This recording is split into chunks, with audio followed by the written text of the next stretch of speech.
ఒక యజమాని దగ్గర ఉన్న గాడిద మరో యజమాని దగ్గరికి పోతే గుర్రం అవుతుందా? అవుతుందా ప్రజలారా? కాదు. ఎట్టెట్లయితుంది?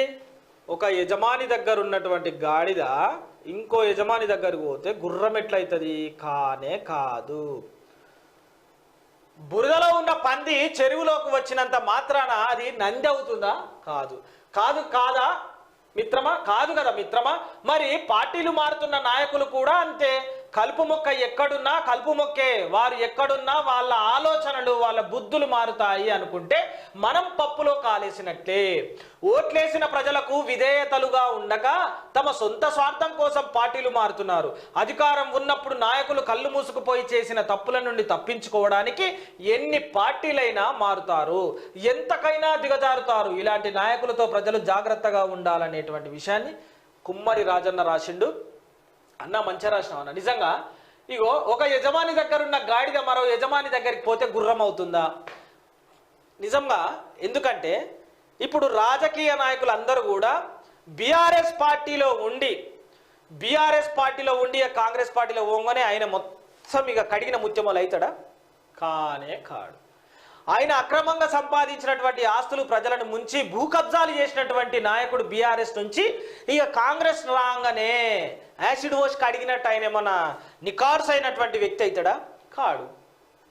ఆన్ల లాంగనే ఆన్లకే ఇళ్ళకి వచ్చినాక కూడా లాంగనే, ఆడ దొంగనే ఈడ దొంగనే.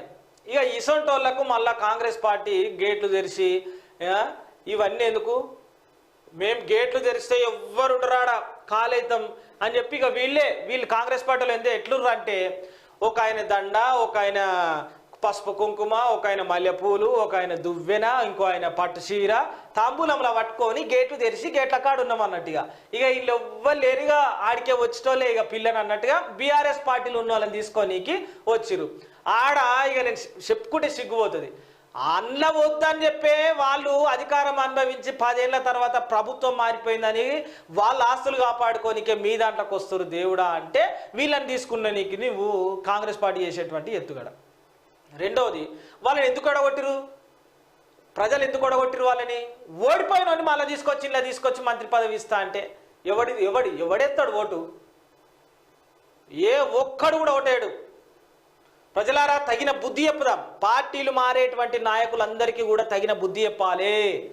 కాంగ్రెస్ పార్టీలోకి వచ్చేటువంటి వ్యక్తులకు ఎక్కడెక్కడైతే టికెట్లు ఇస్తారో ఈ టికెట్లు తీసుకున్న వాళ్ళందరినీ కూడా చిత్తుగా ఓడించాలి. ఓడించినప్పుడే వీళ్ళకి సిగ్గుశరాలు వస్తాయి.